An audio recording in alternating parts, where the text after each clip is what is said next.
Good morning children. अब तक हमने बात की ऑनलाइन क्लासेस के जरिए, अलग अलग हमने पद्य पढ़े। आज हम और गद्य का भी हमने पठन किया, जिसमें हमने रैदास के पद, कबीर के दोहे, रहीम के दोहे, नज़ीर की नज्म, आदमी नामा हमने पढ़ी। और हमने गद्य के अंदर हमने तुम कब जाओगे अतिथि, उस पर हमने बात की। मेरे ख्याल से इन सभी विषयों में आपको अच्छे से समझ आई होगी बातें, परंतु यदि कहीं पर भी कोई त्रुटि रही हो तो हमने जैसे आगे बताया था हमारी क्लास के दौरान कि जो कुछ भी ना समझ में आए उसे अलग से नोट डाउन कर लीजिए। बाद में जब हम रूबरू होंगे तब हम उसके बारे में चर्चा करेंगे।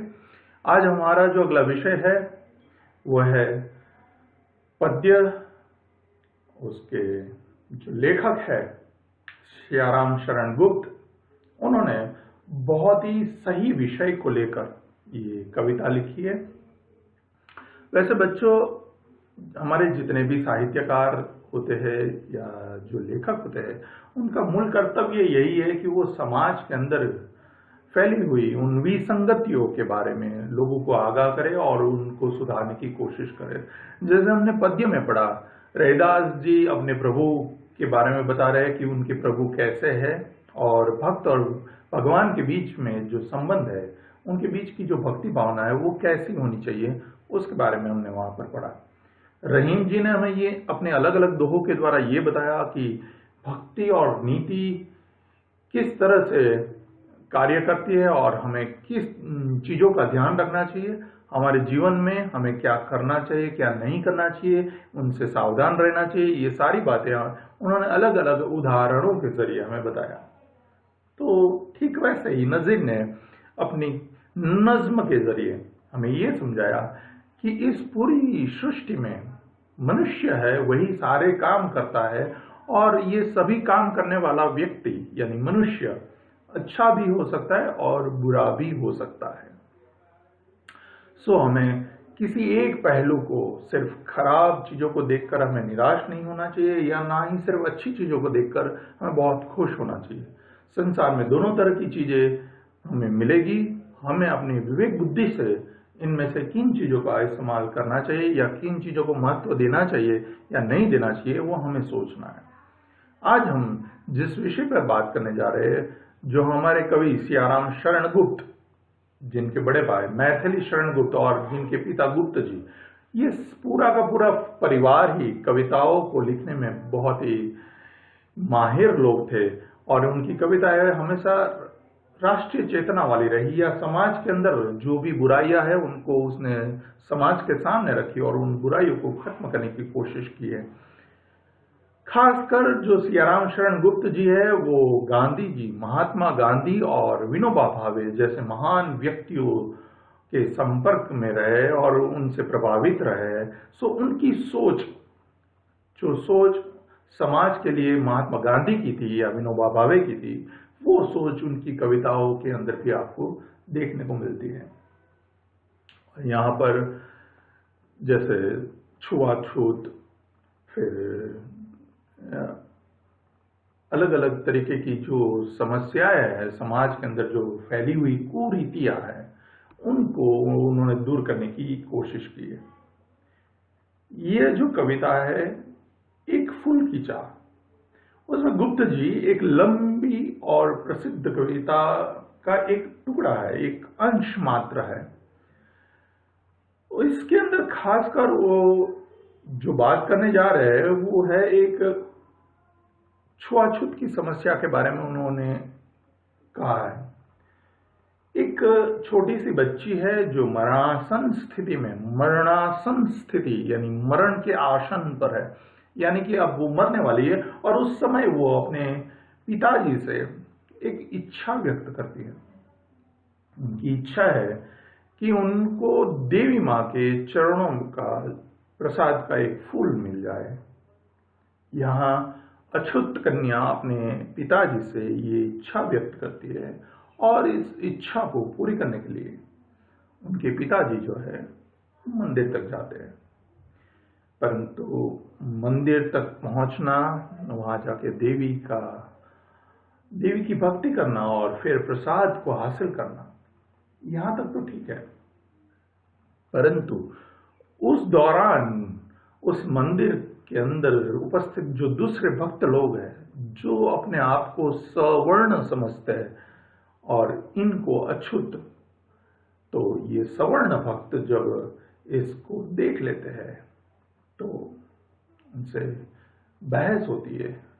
पिता अपनी तरफ से अपना पक्ष रखता है कि जिस परम पिता परमात्मा ने ये सृष्टि बनाई है, जिनके लिए हम सब एक है, क्या मेरे आने मात्र से इनका जो मंदिर है वो अपवित्र हो सकता है?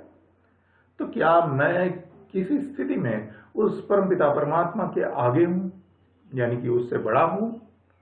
ऐसी तर्कपूर्ण बातें रखी जाती है, परंतु जो भक्त लोग हैं वो अंधविश्वासी है और वो उस पिता की कोई बात नहीं सुनते हैं।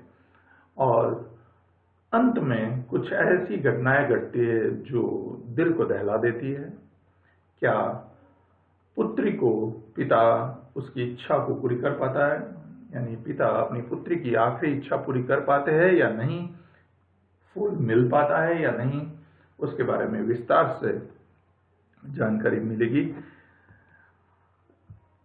अब हम शुरू करने चाहते हैं हमारा आज का विषय, एक फूल की चाह। बच्चों, इसमें कुछ कुछ अपरिचित शब्द मिलेंगे, थोड़े कठिन, परंतु क्योंकि श्याम शरण गुप्त जी है, गुप्त जी की हिंदी भाषा खड़ी बोली पर काफी अच्छा प्रभाव है, संस्कृत की भी वो अच्छी ज्ञाता है। सो यहाँ पर आपको जहां कहीं पर भी ऐसा लगे कि ये शब्द मेरे लिए कठिन है तो आप उसको जरूर नोट डाउन कर लीजिए, रेखांकित कर लीजिए। बाद में हम इसके यहाँ पर मैं आपको उसके अर्थ जरूर बताता जाऊंगा। यदि आप उसको बार बार सुनोगे तो आपको समझ में जरूर आ जाएगा। शुरू करते हैं।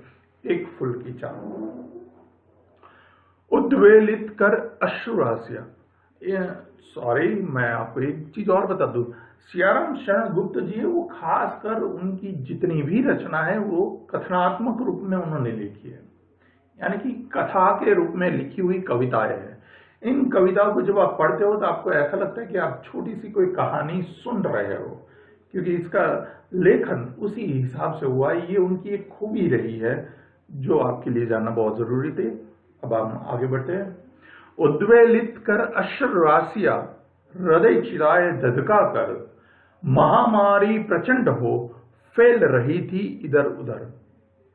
क्षीण कंठ मृतवत्साओं का, करुण रुदन द्रुतांत नितांत, भरे हुए था निज कृश रोम में, हाहाकार अपार अशांत। बच्चों, मुझे पता है कि बहुत कठिन लग रहा है आपको, परंतु ऐसा नहीं है। उद्वेलित कर अश्रुराशिया। उद्वेलित, उद्वेलित यानी वो आपकी भावनाओं को बाहर निकालती है। अश्रुराशिया, आंखों में से आपकी भावनाएं आंसू का रूप लेकर बाहर निकल रही है। उद्वेलित कर अश्रुराशिया, अश्रु यानी आंसू, राशि यानी आंसुओं का बहना। लोग यहां पर इतने दुखी है कि उनके दुख के कारण उनकी आंखों में से आंसू जो है वो निरंतर बहते जा रहे हैं। हृदय चिताए धधका कर, लोगों के दिलों में, हृदय में चिताए धधक रही है।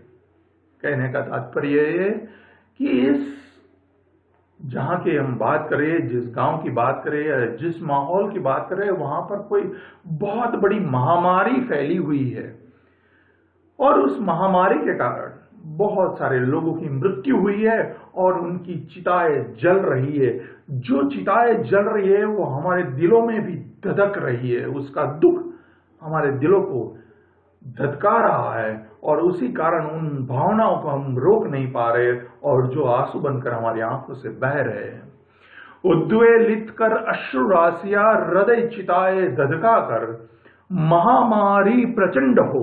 महामारी, बहुत बड़ी बीमारी, महामारी प्रचंड हो फैल रही थी इधर उधर।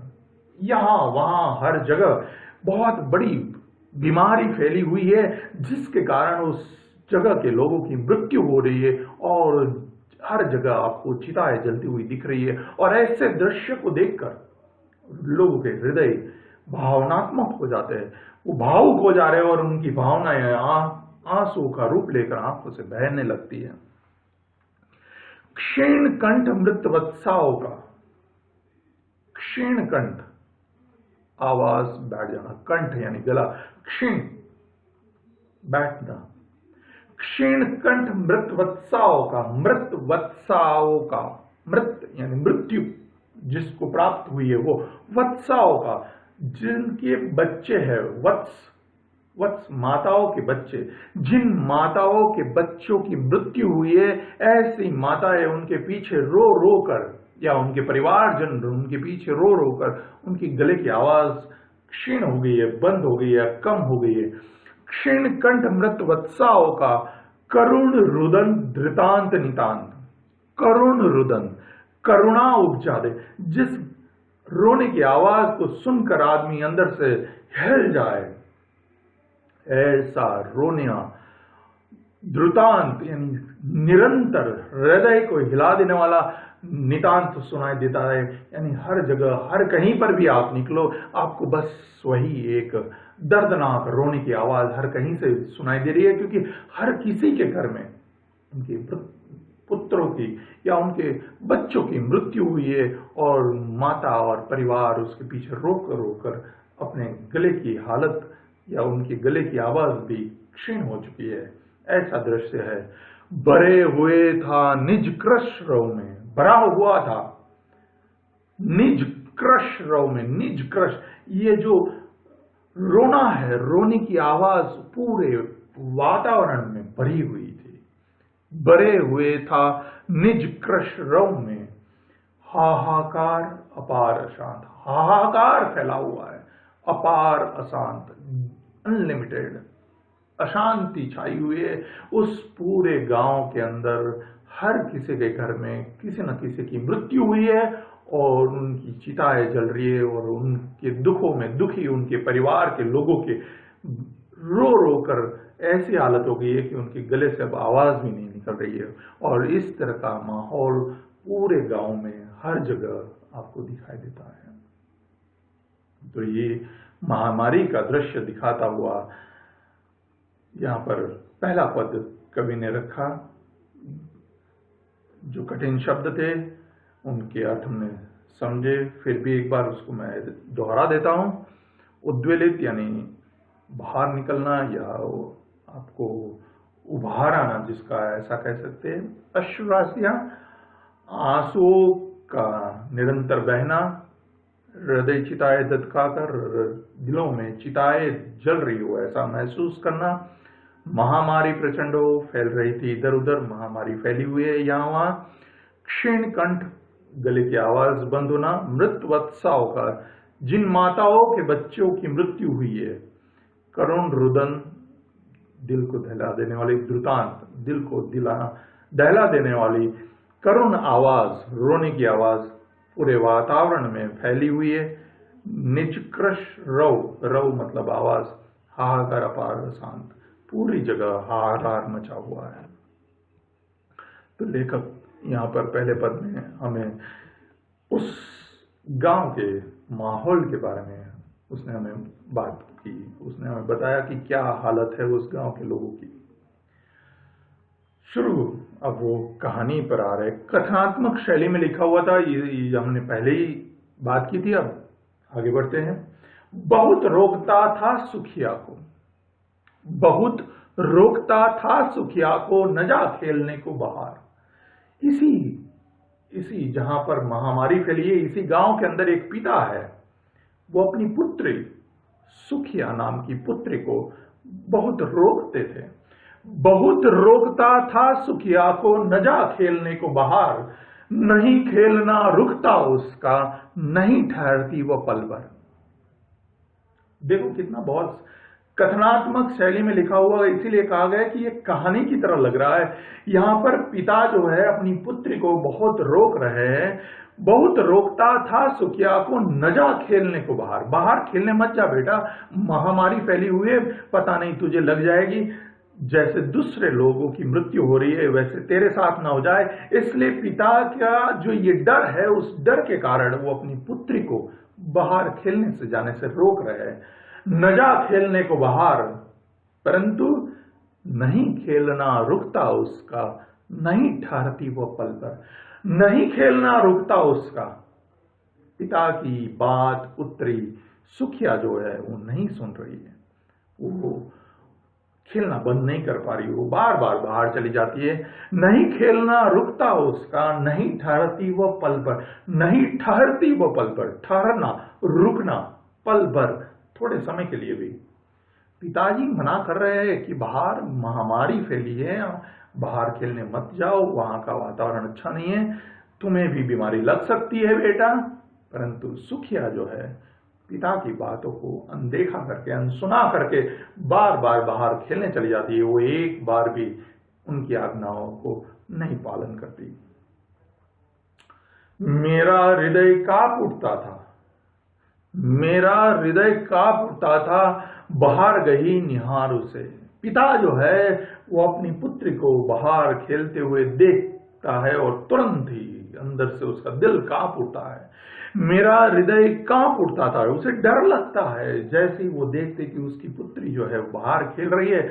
मेरा हृदय कांप उठता था, बाहर गई निहार उसे। बाहर गई, बाहर है ऐसा निहारना, निहारना या ना देखना। पिता जैसे ही देखते कि उसकी सुखिया जो उसकी पुत्री है वो बाहर खेल रही है, ऐसा जैसे वो देखते उसका दिल अंदर ही अंदर कांप उठता है। बाहर गई निहार उसे, यही मनाता था कि बचा लो किसी भांति इस बार उसे।